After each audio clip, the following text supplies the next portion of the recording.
Hello, welcome to another album-themed, music-themed Musings On.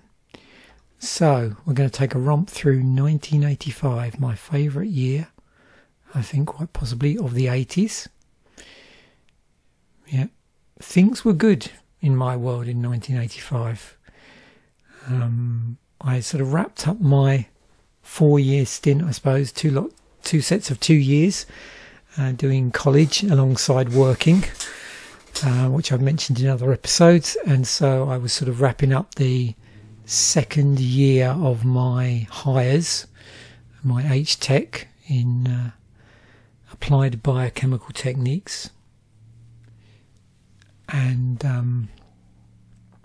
I'd had a new group of very lovely friends, mainly acquaintances through other friends, so friends of friends I was hanging out a lot more with, and I was going to a lot of gigs, and I'll be talking about the various gigs I was going to at appropriate points when we're going through some of the albums that I was listening to that year and I still love to this day. So same formula as before. I talk a little about the musical zeitgeist in the UK. I talk about my favourite albums from that year, which I still listen to now, still have fond memories of, and then we'll wrap it up with a quick romp through the year as a whole, and then look at some of the film releases. Okay, so looking at best-selling albums from that year, again, as I've said in previous episodes, some of these are going to be carryovers from previous years, some aren't. So Brothers in Arms was out that year, did really well. No Jacket Required came out that year. Like a Virgin had come out in 84, so the previous year, but still was riding high. Born in the USA, 84 release, still doing well in 85. Songs from the Big Ship, yeah, this came out in 85. Me and a group of friends were really chomping at the bit for this to come out after really sort of locking into the single Shout. Secret of Association's second album, 85. Alf by Alison Moyet, an 84 album. Hounds of Love, Kate Bush from 85, Be Yourself Tonight from 85, Private Dancer from 84, Promise, second album by Sade, Sade, 85, Make It Big by Wham from 84, Diamond Life, debut album from 84, Eliminator came out in 83, so there's several albums here from 83 that was doing really well. Unforgettable Fire, that was from 84. This was also from 84. So a number of these I would have mentioned in the 84 episode. Now when did this came out in 85? Okay. So that's the best-selling albums in the UK. In terms of, week on week number one albums, Agent Provocateur had come out the previous year in 84. Started to peak at the start of 85. Born in the USA. Meet His Murder, February 85. No Jacket Required. Again, that's the second Paul Young album, which I have, or did have on cassette. Brothers in His Arms, Our Favourite Shop, Boys and Girls by Brian Ferry. Sixth solo album he was on to. Yeah, you tend to forget that he had a sort of solo career in parallel with Roxy that goes back quite a ways. Yeah, that was out in 85, third album. Like a Virgin by Madonna. So yeah, that had a sort of peak again in 85. Probably there were some singles released off of the back of that was still driving it back up the charts. But yeah, you can see. So was that the Sade second album? Yeah, so that sort of peaked November time. And then I know I don't normally look at this, but we got things like The Power of Love that year, Into the Groove by Madonna, 19 by Paul Hardcastle, Frankie by Sister Sledge, Take On Me by a-ha. So that was out in 84 originally. Then we've got Axel F from Beverly Hills Cop. Yep. So, okay. So, yeah, this is a real favourite of mine, this album. Been into Killing Joke for a little while before this, but this is the first album I think I bought by them when it came out. And I actually went to see them supporting this album. So just let's just rattle off a few gigs I went to in early 85, because what had happened was I'd gone to a few gigs. So the first ever gigs I went to were early 80s, and there were 3 in quick succession from end of 81 through to 82, and that was Judas Priest with Accept, Motorhead with Tank, and then Hawkwind with Prawns. And then I had a gap, and then the end of 84 I went to see Big Country with the Cult supporting at the Brighton Centre. Big Country were promoting Steel Town. I think the Cult had just released Resurrection Joe, this sort of 12-inch single, and prior to that, I think sometime in 84, if my memory's right from the previous episode, they'd released the first album, Dreamtime. So first gig I went to in 85 was Killing Joke with a support called Ellery Bop. I don't remember much about Ellery Bop. They possibly were some sort of rockabilly, psychobilly. There were a number of, like, I don't know what you would call it, like goth tinged psychobilly bands at that time. Yeah, it's a bit of a so I think, trying to think of, was it like Flesh for Lulu, possibly bands like that, maybe. So yeah, this band called Ellery Bop, and then so that was in February, and then March. So yeah, I went to see them on the 6th of February. So it's actually before the album came out.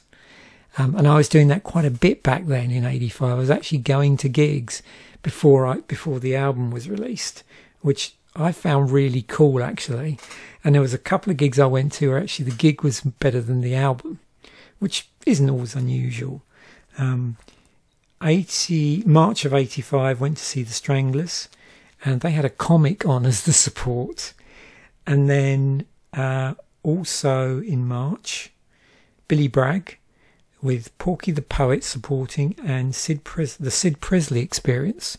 Now, Porky the Poet, I can't remember the name of the guy. He's actually been on TV quite a bit on game shows, and he's a comedian. But at that point, he was going under the pseudonym Porky the Poet. And then April, Sister Mercy, which was an awesome gig, with a band called The Scientists supporting. I don't remember much about The Scientists. Remember a lot about Sister Mercy. And then also in April I went to see The Alarm with the Faith Brothers supporting. Again, don't remember much about the Faith Brothers. So all of those gigs, so Killing Joke were at the top rank, which was a little club, really good club on 2 levels. So you could, if you wanted to, you could stand upstairs and look down on the band playing. So Stranglers, the Brighton Centre, so that was that's a big venue, biggish venue. Billy Bragg top rank, Sister Mercy top rank, and then The Alarm was at the Brighton Dome, which is sort of, I suppose, medium-sized venue. I'd also seen later on, I think, I don't know if it was that year or not, I went to see Big Country again at the Brighton Dome, but I think that might have been the following year, 86 or even 87. Right, so yeah, Nighttime, awesome album. It's got Love Like Blood on it, Kings and Queens, 80s, which is probably my all-time favourite Killing Joke track, and that had actually come out the previous year, and that's what sort of piqued my interest, I think, again in the band.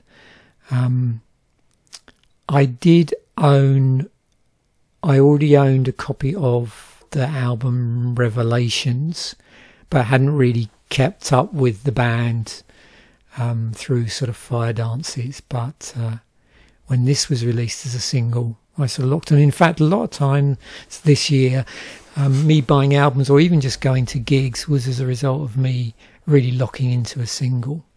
So 80s Love Like Blood, Kings and Queens were the tracks that came out. So they'd actually had 2 tracks off the album before the tour, and then during the tour the album came out along with this third single, Kings and Queens. But yeah, it's a good album, I think, to step on to Killing Joke. Yeah.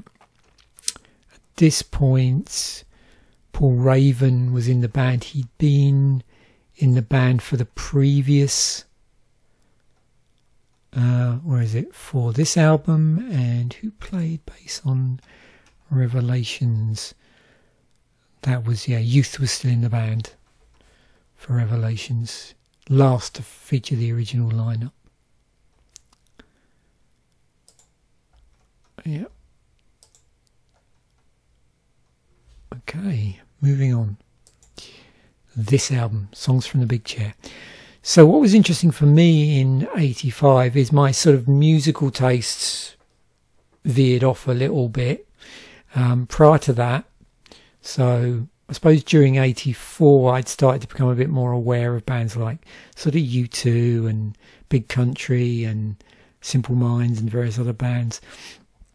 And so I was moving a bit more towards more guitar-based bands rather than just heavy rock metal bands that I'd previously been into. And sort of 85, that really came to fruition with also me getting to a lot of other bands that were sort of even sort of further over, almost getting into like synth pop territory. And Songs from the Big Chair, although this album has quite a bit of guitar on it, and it was this single, Shout, that piqued my interest. Me and a group of friends were really chomping at the bit for the album to come out, and then when it did, we weren't disappointed. This is a really good track as well. Now, it's quite a number of stuff released off this album, and you can see Mother's Talk and Shout had actually come out the previous year, so they were already releasing singles. And then they had Everybody Wants to Rule the World, which came out after the album was released. Now, I did go and see them live eventually. And that was towards the end of the year. So let's try and I don't know why they toured. Maybe they toured twice that year, perhaps, because it's interesting that I didn't see them live until the end of the year. I did see them on the Tube TV show where they did some live renditions of some of the songs off of here as well. Yeah, I mentioned about this going to see Sister Mercy. Awesome gig. The album came out. This came out actually before the gig, interestingly enough. But I think I went to the gig before I bought the album because I remember seeing them live and being blown away. Like, I think it was the first time where I'd seen a completely new band and not knowing anything about them. Actually, I'm just trying to think of somebody else, another band that I didn't know anything about. Accept, when they supported Judas Priest. I was blown away by Accept, having never seen them, never heard of them before, really. Sister Mercy, I don't think I listened to anything by them. I took a bit of a punt and was not disappointed. However, after going to them to see them live, whilst they were still, so during that tour, I think they changed from being a 4-piece to a 3-piece at the very end when Gary Marks left the band. And they played the Royal Albert Hall as a 3-piece, actually, and I owned the video at some point of that. But I saw them when they were still a 4-piece, and they just blew me away. And I remember buying the album, and although I liked it, being a bit disappointed by the sound, like compared to their live sound. And I always found it really cool they used a drum machine, which they had a name for. Was it Dr. Avalanche? I'm not sure what drum machine they were using at that point. I don't know if anyone... So it says here, the Oberheim. They did change their drum machine over time. It may have even been like in the early days, like a Dr. Rhythm or something quite basic like that. But that always intrigued me about the band. I was reading about them a lot in Sounds. They kept on and on about this band called Sister Mercy, and the fact they used a drum machine and they sounded really heavy, even though they were sort of more of a gothic rock band. So yeah, my interest was piqued and I was not disappointed. And it was cool I got to see them in this, with this particular lineup. I mean, they've had a number of different lineups over the years, but yeah, it was cool. Yes, the iconic lineup, apparently. Yeah. So this album, I bought this because I saw Bon Jovi on a live recording that was played. I think it must have been on the BBC or ITV one evening, and they played the track "In and Out of Love." And at that point, I was taking sort of real big steps into getting fit again after going down with a really bad case of glandular fever, or mono, as I think it's called in North America. And I was doing a lot of walking on the forest, and there were 3 albums that I played a lot when I was out walking, particularly during the summer.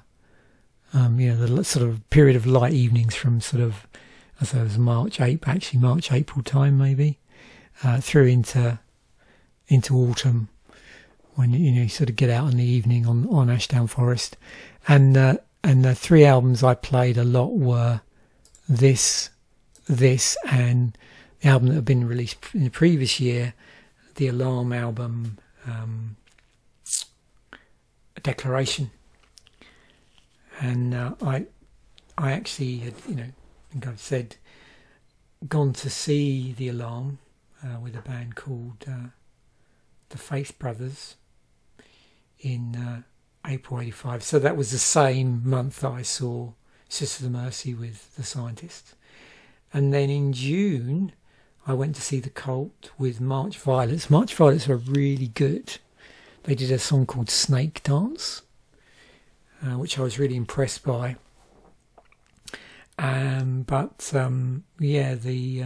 Cult were really awesome. She Shall Sanctuary had been just released, and when we went to see them, I went with a friend to see them at the end of '84, supporting Big Country, and at that point we're a bit ambivalent. And then a friend of mine, a person I just made friends with at the beginning of that year, and I mentioned before, she had quite unusual, she really liked these 3 bands, and I don't know if she liked any other bands or artists. And it was Sister Mercy. Sister Mercy. Let me wind back there. The Cult, Krista Burge, and what's the third one? Marillion. So there you go. It's a pretty interesting combination. I mean, Krista Burge, over the years, I understand he's been a little bit proggy, so there might be a connection between him somewhere along the line and Marillion, music-wise. But the Cult, particularly the first album, was quite different than those other 2 artists, and probably most of their stuff. Then, also in June, I went to see The Damned with the Fuzztones. That was really good. Now, that was a lineup around the time of Street of Dreams. Oh, we'll get on to that. Yeah, Phantasmagoria. So anyway, let's move on and have a quick look at other albums. Suzanne Vega album came out that year. Really threw me hearing Marlena on the Wall. I love this album.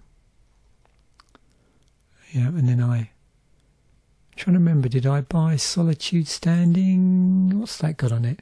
Yeah, I did. But yeah, I bought this when it came out. I think I heard it because a friend of mine had bought it and was playing it in the car. Oh, this album, Low Life by New Order. So I didn't go and see New Order until, I think the first time I saw them was 1986. But I bought this album in 85 when it came out on vinyl. I've got the nice vinyl version with that really strange sort of see-through outer cover. I'm not sure what the material is. It's like this sort of papery plastic, but it's see-through, and the image is underneath the cover. And then I think part of this is embossed in the outer wrapper. Yeah. But yeah, I love this song, and there's a really long version of this as well that goes on and on. Yeah, 17-minute version of this, which is on Spotify now. It was a little hard to get hold of at one point, but yeah, it's on the collector's edition and various other versions as well. It's got Subculture on it, Love Vigilantes, The Perfect Kiss. Another band, I think, I'm kind of trying to remember if they did do a session on the Tube TV show. I think they may have done. There's also various remixes as well, which if you bought, was it Substance? The second cassette of it had, or at least I own the cassette of it. I'm assuming it was available on things like the CD. It had like remixes on it, stuff like that as well. Yeah, but cool design.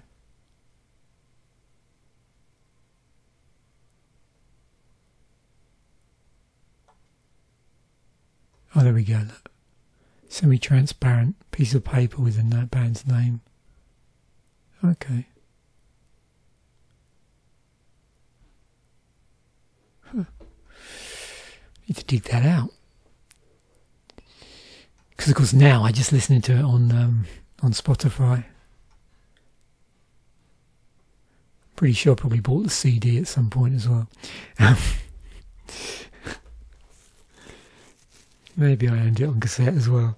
Anyway, this album, Hunting High and Low, I tried to get tickets to see Aha live, but it was sold out pretty much the first day they went on sale. And that was back in the day when you used to have to queue up at the venue to get tickets, particularly the larger venues. They had their own sort of ticket office and you had to get them from there. Smaller venues generally could get tickets from like local record stores. So a lot of the smaller venues, I used to buy my tickets from like the Virgin or the Our Price down there, or the HMV. But yeah, I would have really enjoyed seeing this band. This is a classic album, and another one where a lot of my friends were really into this. Take On Me, of course, that classic video. But I really like stuff like Hunting High and Low, Sun Always Shines on TV. Yeah, this is actually might even be my favourite track off the album. And they had a good run on singles, as you can see off of that album. So 3 in 85, first one I think only coming out in Norway, and then the last two in 86. Steve McQueen. Now, Prefab Sprout, that was one. So there were a couple of bands I really wanted to see in 1985, and I think that was one of the bands that played in Brighton, and I never got to see them. The other one was, I think, Katrina and the Waves, and the reason was I could just about stretch to affording 2 gigs a month in Brighton, including sort of getting down there with petrol and getting parking. And so, and some months only one time. So I had to be a bit selective. And at the time, I was a bit unsure about what they were like live, even though I really sort of enjoyed this album. It's got Love Breaks Down on it. Yeah, this is a great album to listen to, you know, just end to end. That's how I used to enjoy it the most, is to just listen to it start to finish, if I could.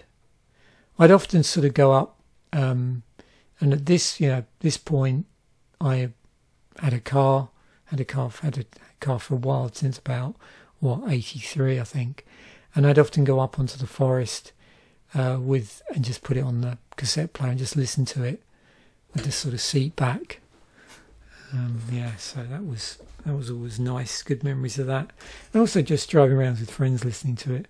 I think I also gave a copy of a friend to a friend as a birthday present because I just liked it so much. So I'd mentioned just a moment ago about going to see the Cult and the Damned in June, and then July I just went to one gig in July, which was Dire Straits, maybe because it was probably more expensive than the others. I managed to just about get a ticket for that. And then September, 2 gigs, one to see The Cure with a band called Hardcore. That was really good, The Cure gig. And Saxon, a bit of a contrast there, with a band called Pretty Maids in September 85, that was. Yeah.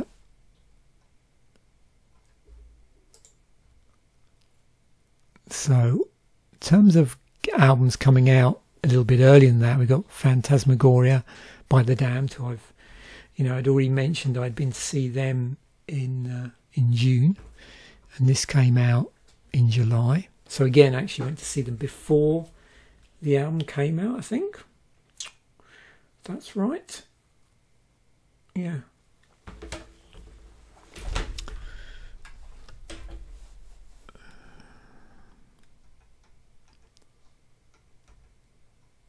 And at the time, this was the lineup. So Dave Vanian, Roman Jug, Brian Merrick, and Rat Scabies.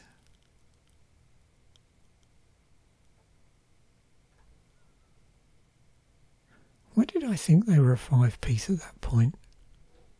Oh, I know, because just prior to that, hadn't they been a 5-piece, and then Roman Jug switched from just being keyboard player to being a guitarist and lead vocals on track 7, which is Edward the Bear. Okay. Yep, 3 singles that year. Grimly Fiendish, I think that was the big hit. But my favourites on here are Street of Dreams and Shadow of Love.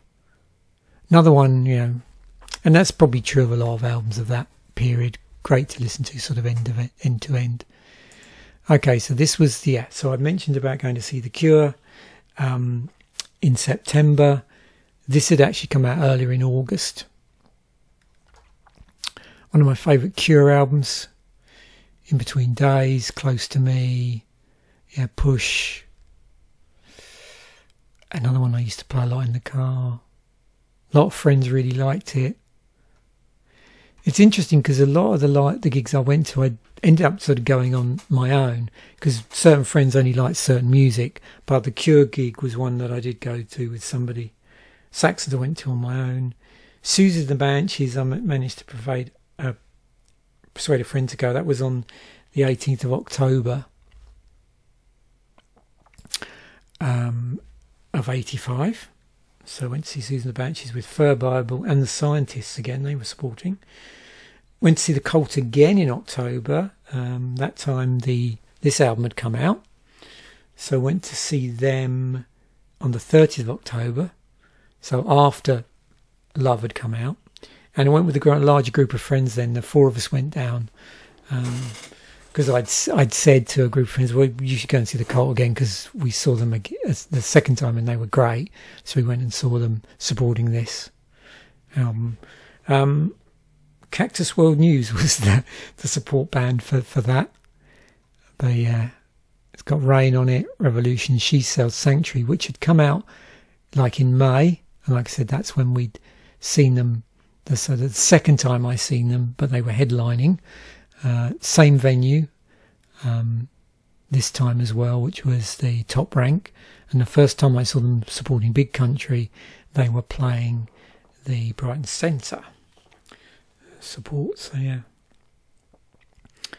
And then November we get into, so let's just look and see what albums may have come out before then. So Spreading the Disease by Anthrax. So yeah, I was still listening to some metal, and mainly sort of moving, I suppose, on. So what was happening, I think, is my musical tastes were widening.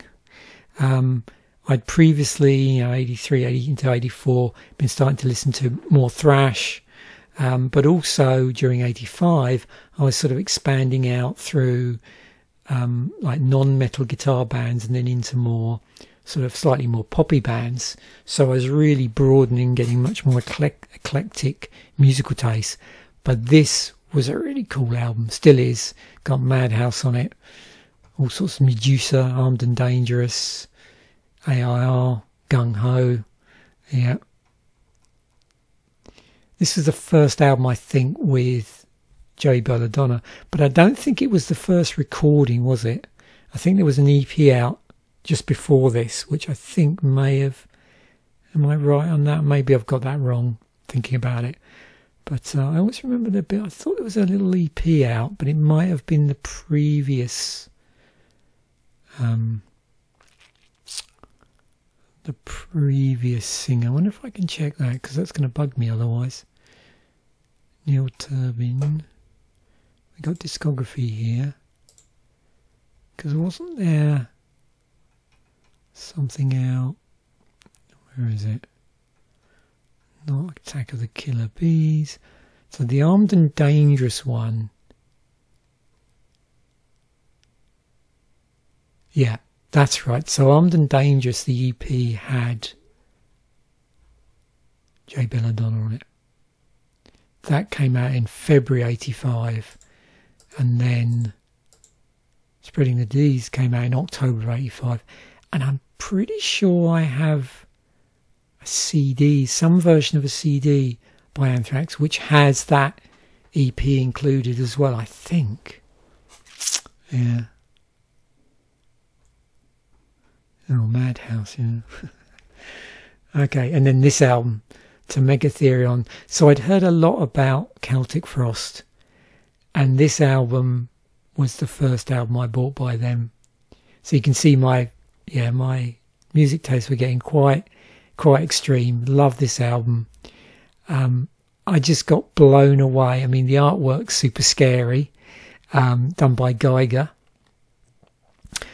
but I was really impressed by the amount of effort that had gone into, the album. It's a gatefold album. I'll have to dig it out at some point and do a video of my... I keep threatening to do videos of my albums. This is... I should check that list out.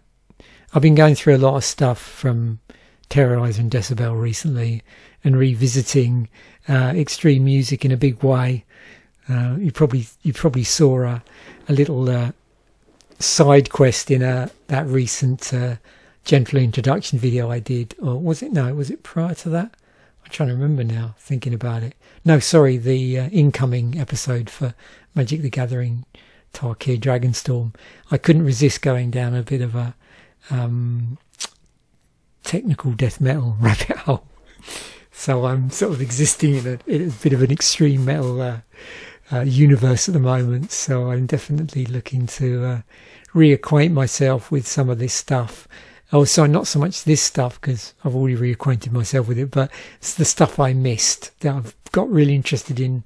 There were quite a number of American bands, European bands, who at the time, partially because I was going off on this bit of a spreading of my musical tastes, I never really got around to listen to the albums at the time. And I'd love to listen to a lot of more sort of albums contemporaneously from 85, and we'll see which ones, and maybe I'll pick up on which ones I missed out and which ones I didn't. Because, if you remember the criteria for all of the ones I do at the start here, I had to have listened to it when it came out, and I still have to sort of love that album. So we'll see what albums I didn't listen to and I listened to later, or I didn't listen to at all. Yeah, so I saw UFO with a couple of friends towards the end of the year. It wasn't the last gig of the year. I saw them in November, and also that's when I saw Tears for Fears. Can't remember who supported Tears for Fears. It was a big gig at the Brighton Centre, and it was the first time we became aware of a band using a backing track. That was Tears for Fears, not UFO, I hasten to add.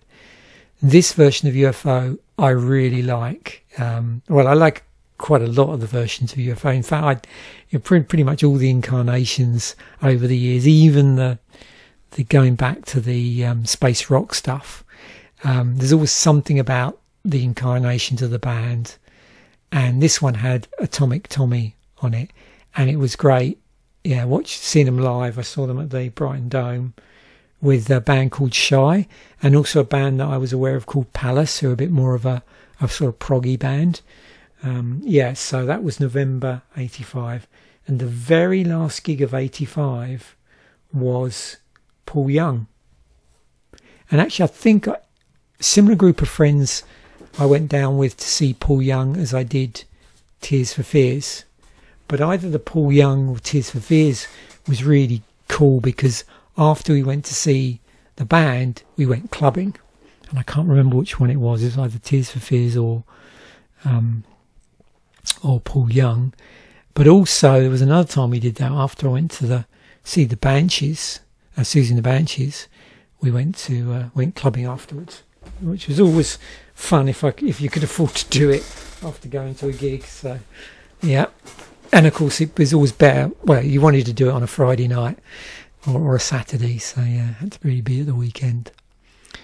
Yeah, Misdemeanor by UFO. Awesome album. Yeah, another one love. And most of these I really love listening to end to end. Okay, let's have a quick look through, see what else came out that year. Maybe what I need to add to my list to listen to.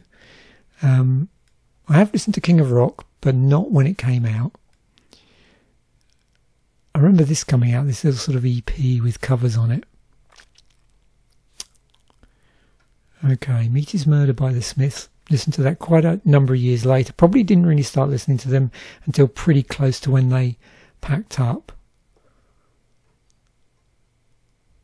Disturbing the Peace. Yeah, I didn't really listen to Alcatraz until, I would say, 89 maybe? I'd already mentioned this album. Oh, I'd forgotten about this. Yeah, this is a really cool album. Metal Heart by Accept. Yeah.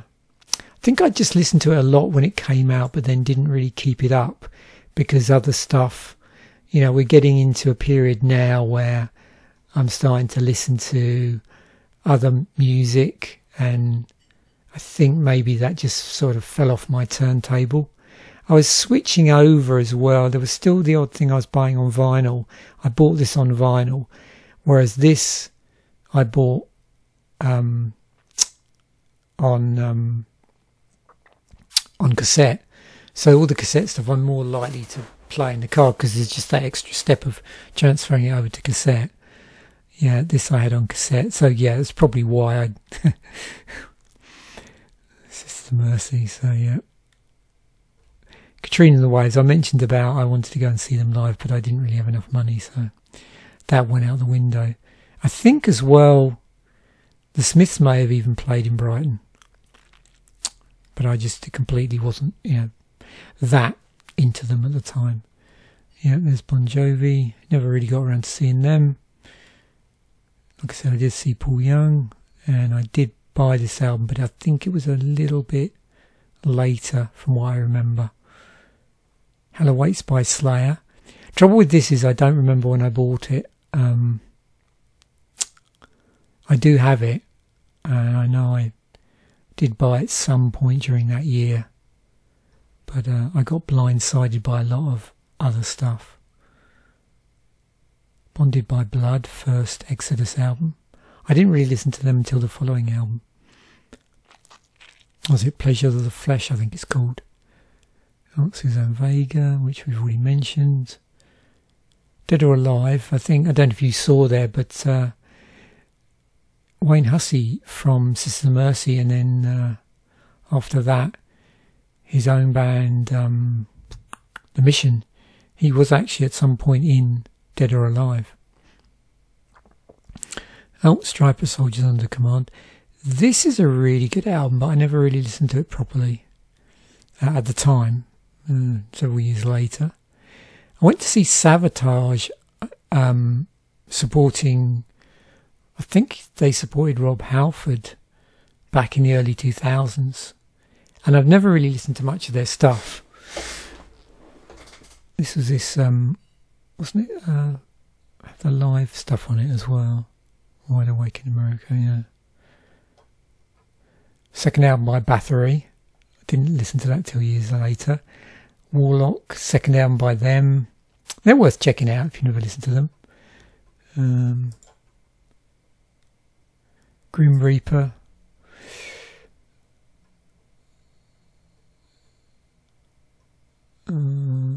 Firstborn is Dead, second album. Don't know if I really properly listened to that. I mentioned about Hunting High and Low. Invasion of Your Privacy. See, this is where my memory gets a little bit foggy. I bought this album, but I can't remember when I bought it. And I don't think it was 85, but I could be wrong. I always had a feeling it was a little bit later, just because of what I was listening to at the time and what I remember was going on in my life. But it's quite possible that I'm confusing it with a greatest hits that came out a number of years later, which also had Nobody Rides for Free on it, which was the single from Point Break. So yeah, but I did buy this when it came out, played it to death at the time. No, sorry, I didn't. Yeah, I'm not sure if I bought it when it came out, but whenever I did buy it, I played it to death. So it's a bit of a confusion over that.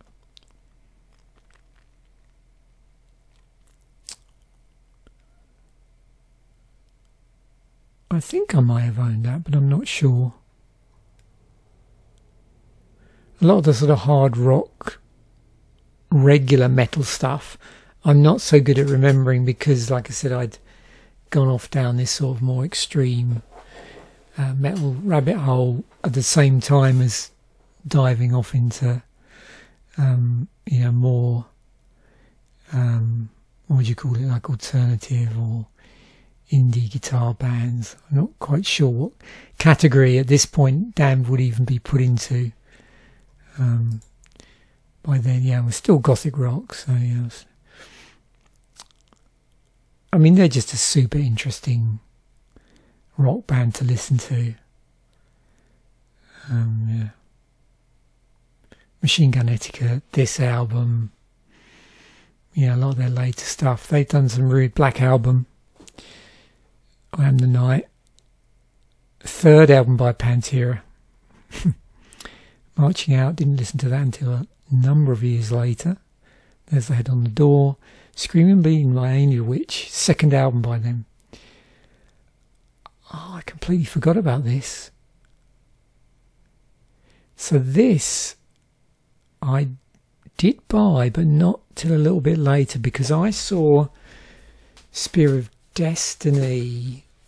When did I see them? Was it 86, I think? I think it was.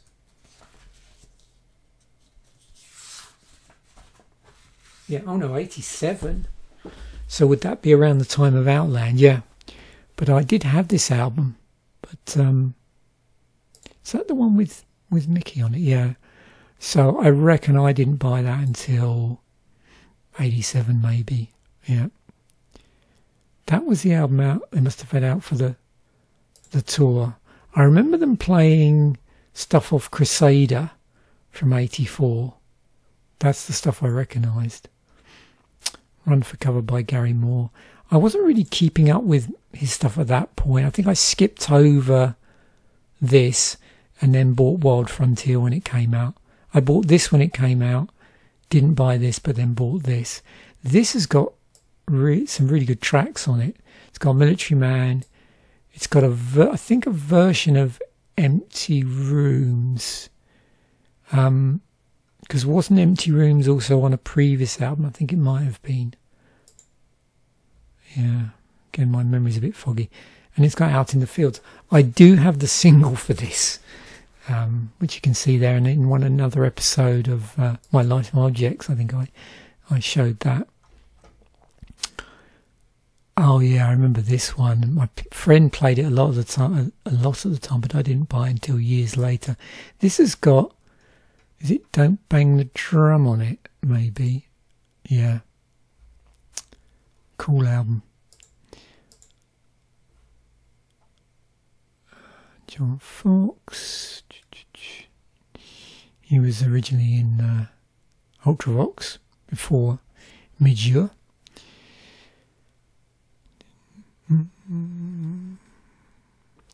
I did have that, because I really liked the title track, but didn't buy it until a couple of years later. My copy was actually the blue one,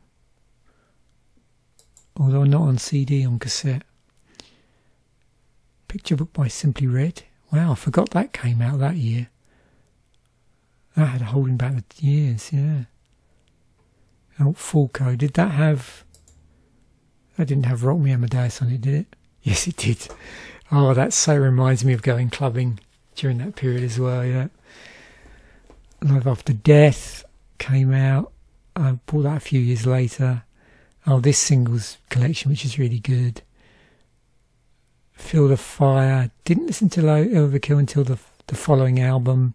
Seven Churches came out in 85, which I didn't buy till years later. So there's a lot of real sort of groundbreaking albums in terms of like extreme music that came out in 85 that then went on to inspire other genres. Oh, Endless Pain by Creator, debut album. I owned the second album, Pleasure to Kill. Yeah, which at the time when I bought it, it was the most extreme thing I'd ever listened to. And it was pretty much unlistenable just because it was so extreme, like in terms of just... a relentless wall of noise, that's what it felt like. To Megatherion, yeah, love that album. Delirious Nomad, second Armoured Saint. Yeah, Armoured Saint go back quite a number of years. Misdemeanor I'd already mentioned, cool album. Catching Up, that's Chronicle of the Black Sword. So I'm trying to remember, when did I see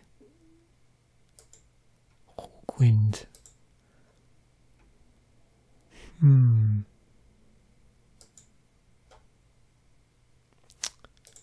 That's strange. There's a gap there, isn't there? Yeah, I can't check. I wonder if it was Choose Your Masks. Possibly. Yeah, anyway. I digress. Certainly wasn't in 85, but...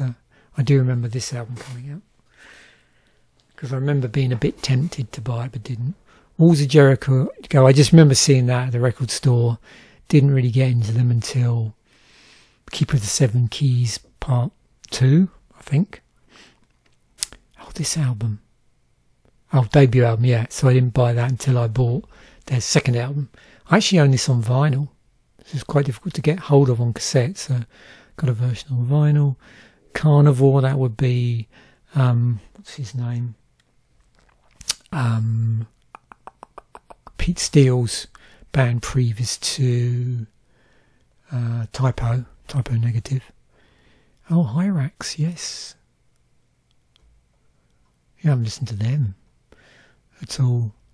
Is that the debut album by White Lion? Yeah, I didn't really get into them until a friend got me into them. He played me, I think, either the second or the third album. Probably the second album. Let's have a look.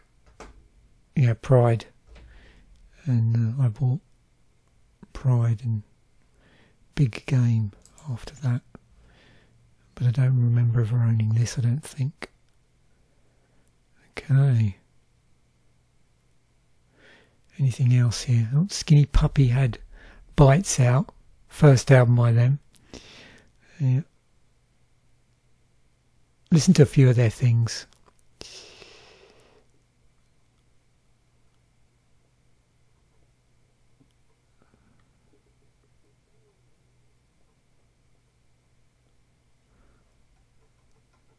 In fact, I think you remember with Skinny Puppy, if you sort of go on, I don't know if you can filter on the website for best ever albums by country of origin, but I know if you download the CSVs, which you can do if you have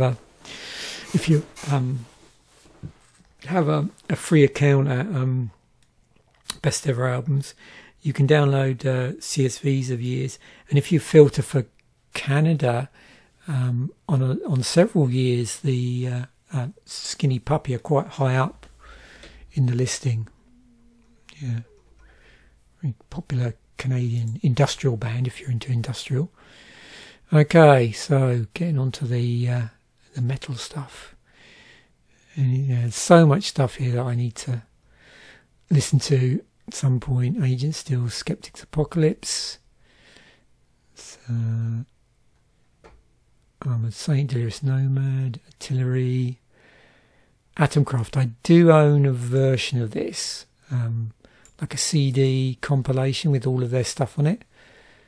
They're a UK speed metal band that I think Tony Demolition Dolan played in Venom for a little while. Yeah.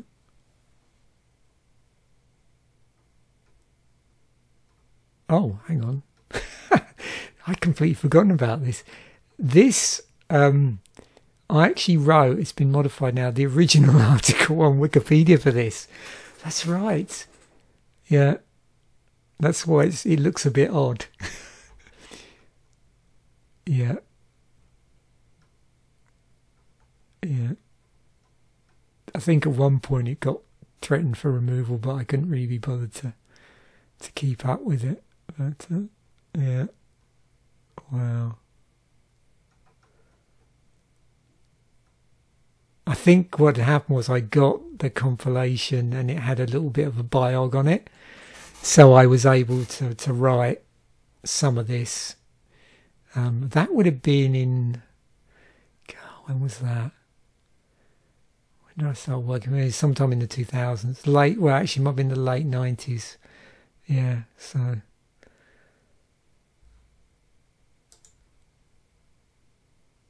I don't even know if it would... There must have been so many people have modified this now, yeah.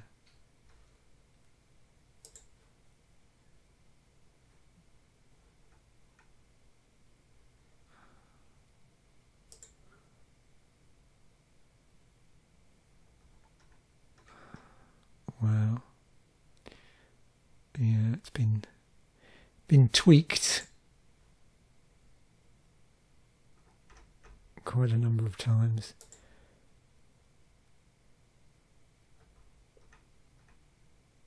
Oh, there we go. Yeah. 2005. Okay, that's funny.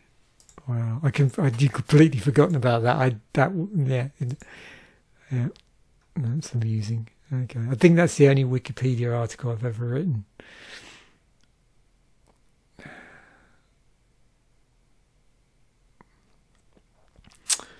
Okay, Blitzkrieg. What's this one? Oh, debut album. Okay. So what does that have on it? Blitzkrieg by Blitzkrieg. Yeah. I think the version that I had was on one of those Nawabum compilations. Chastain. I remember hearing this band on Friday Rock Show, but isn't it the case this was one where there was both a band and what was his name? David T. Chastain had a solo career in parallel where he released stuff under just the name David T. Chastain. Is that right? Yeah. Yeah, Instrumental Variations, 87. So it wasn't probably until 87 I became aware of him. Animosity by Corrosion of Conformity. Where were we there? Second album by them. Yep, Dark Angel, We Have Arrived. Debut album. Probably got that on CD, maybe. Oh no, I've got Darkness Descends, that's it. Darkness Descends. Yeah. 86. Well, looks like I'm going to have some heavy listening from 85 at some point, all the stuff I missed out on. Helix, another band I've not really listened to. Wow. Oh, Las Rocket, yeah. Now, the only album I listened to by them would have been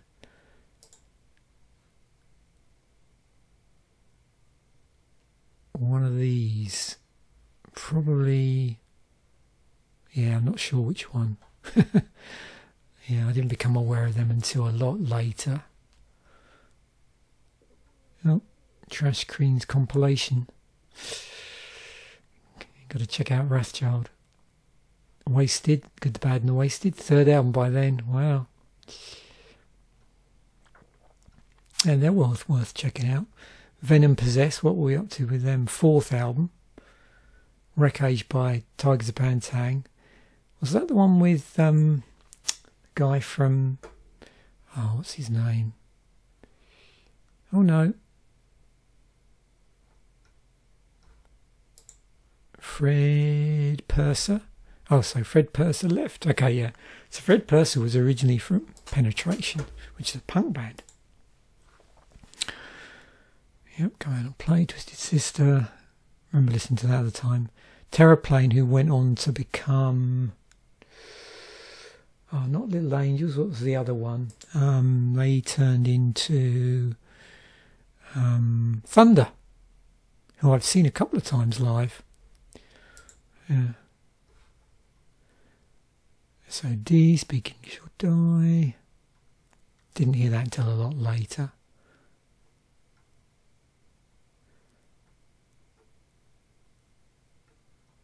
Oh, Power from Hell by Onslaught. Is that their debut album? Yep. Yeah, that's interesting to check out really early Onslaught. I didn't really get into them until In Search of Sanity. But their early stuff's pretty interesting.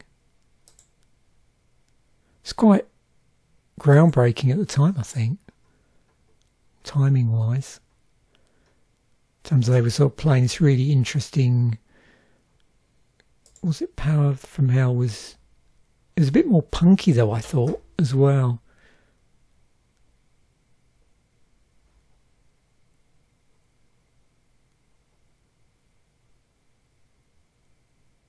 It has the track Death Metal on it.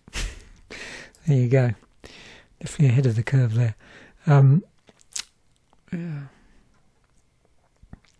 Lizzie Borden. Debut album. They did a cool cover of Born to be Wild. That's what I sort of remember them for. Okay. So we'll look at some films just from the lens of the sort of US box office, just for consistency in this series, because what happened was when I did the first episode from 80, I found that the UK box office pages were a little bit wobbly in terms of consistency, so I decided, even though I do like the UK music lens, for film it's just easier for consistency through the 1980s to do US figures. When I get to do the 2000 series, which is what's next on the agenda, I'll probably switch back to doing UK box office. So we've got Back to the Future, Rambo, Rocky 4, Colour Purple, Out of Africa, Cocoon, Jewel of the Nile, Witness, The Goonies, Spies Like Us. I think most of these I've seen at some point on video or on the TV. I did see Back to the Future at the cinema, and might be Rocky 4, but I'm not sure. Because was Rocky 4 Eye of the Tiger, yeah. Eye of the Tiger, wow.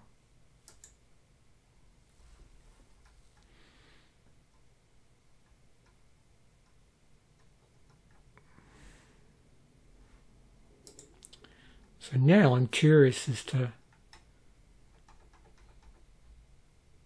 Rocky 3.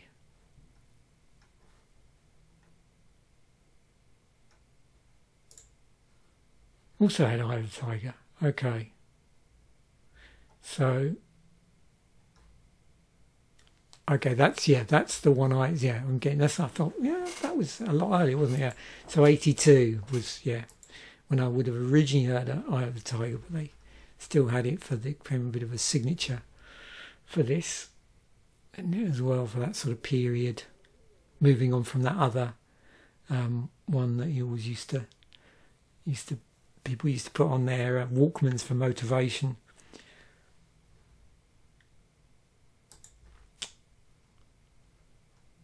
Okay, this is the #1 films, Beverly Hills Cop.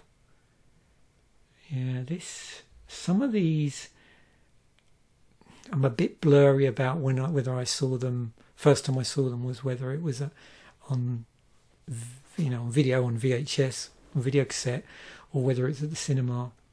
I think most of them. So yeah, again, there's much more in me. Like Police Academy 2, Code of Silence. I can't remember. It's Chuck Norris. First Blood Part 2, Cocoon, Pale Rider,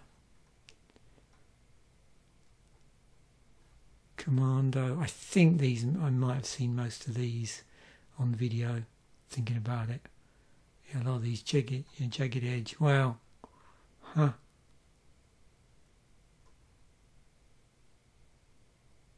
Oh yeah, that's from 84. Oh, they're this. Love those ones. Back to the Future. Yeah, I got a sneaking suspicion I probably did see Back to the Future at the cinema. And possibly The Witness. Yeah. So I think I was going to the odd film with friends at that point. So, yeah. Mainly the ones that didn't want to go to live gigs. So, yeah. Okay, so hopefully you enjoy watching this. And well, again, trouble is, it's great for me because this is a period I lived through. So many people watching this is probably more of a sort of retrospective and maybe got into the 80s after the fact. Maybe it was, probably more than likely before they were born. But for me, it's oh yeah, the nostalgia is real. And 85 was an awesome year. So thanks once again for watching. Bye for now. And I will catch you in a future episode.